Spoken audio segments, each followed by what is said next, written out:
Hey guys, we are back taking a look at another older Motu Classics figure that is just about to get a new Filmation-inspired release from Super 7. My figure is on the way, so I figure it's time we're going to take a look at the older Motu Classics figure just to get a jump on things. So today we're taking a look at Man-E-Faces. Of course, we don't have packaging to talk about because he's already out.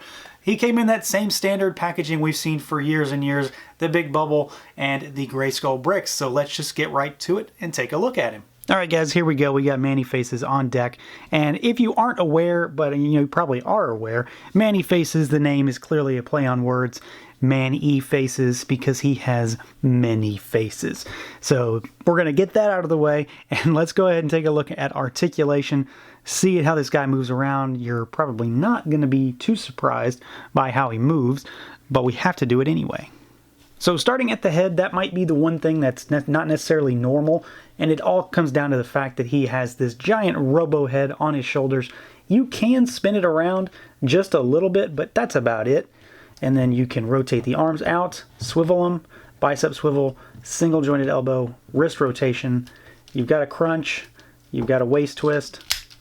Whew, it's been a while since that's been twisted. You got legs that go out about that far, kick forward, kick back, thigh cut.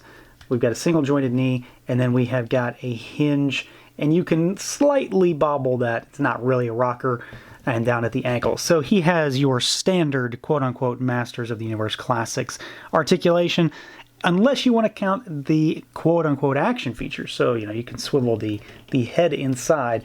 I'm not sure that really counts, but it is a moving part, so you've got that too.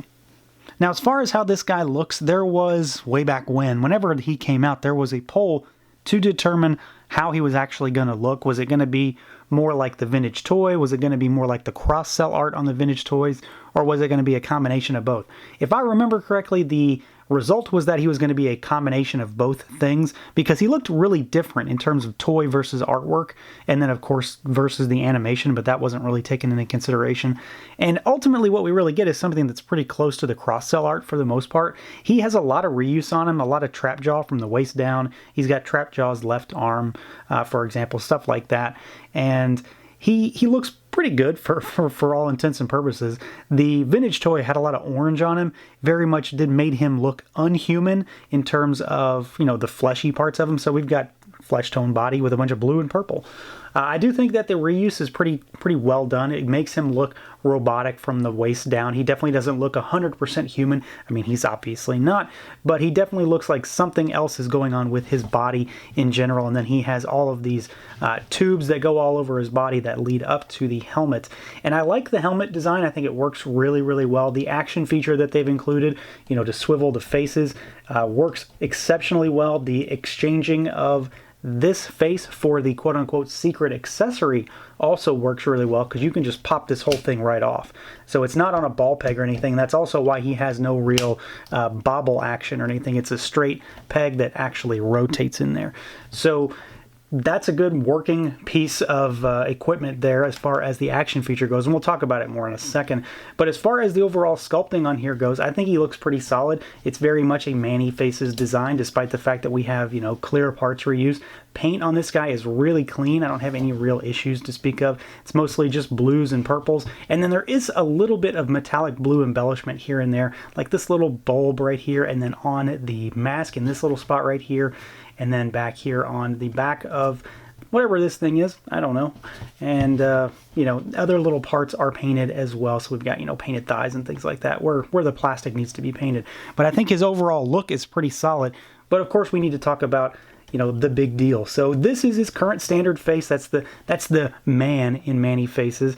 And for me, I've always really liked the robot one personally. So we've got this one. It's got a lot of paint on it as far as, compared to the rest of the figure. There's purple, black, red, and then you can swivel the little dial up here at the top, and you can get the robot face next, which matches his overall look. So the purple and the structure of the face really blends well into the overall design. And then the last one is, of course, his very monstrous face, which is sculpted really, really nicely. I really dig it. He looks monstrous, but he doesn't necessarily look too mean. You've got those fangs coming up out of the bottom jaw, the red, deep-set eyes. So, you really get exactly the thought process behind this particular character is that he is a guy with many faces. He can change them at will, and then you just flip the switch, so to speak, and you can change your figure to, suit your needs. Now, as far as accessories goes, we have got Man-E-Face's kind of telltale standard blaster pistol. It's just cast in orange plastic with some kind of metallic orange accents on it, like on this fin here and on the actual barrel itself, and then some little bits and bobs on it.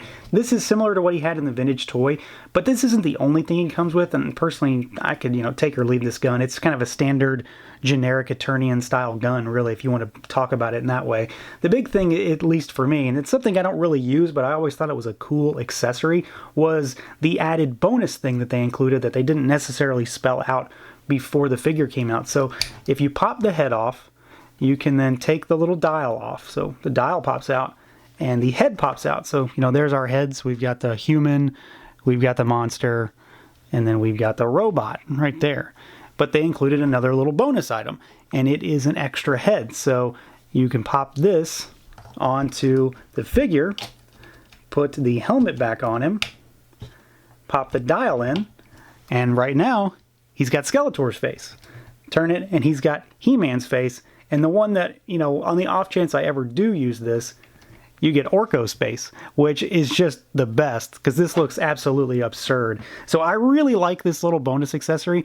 I know that at the time some folks were not exactly happy with it. I think they might have thought it was going to be something else, which I'm going to talk about here in a second, just to give you an idea of what you can do with this figure in some ways.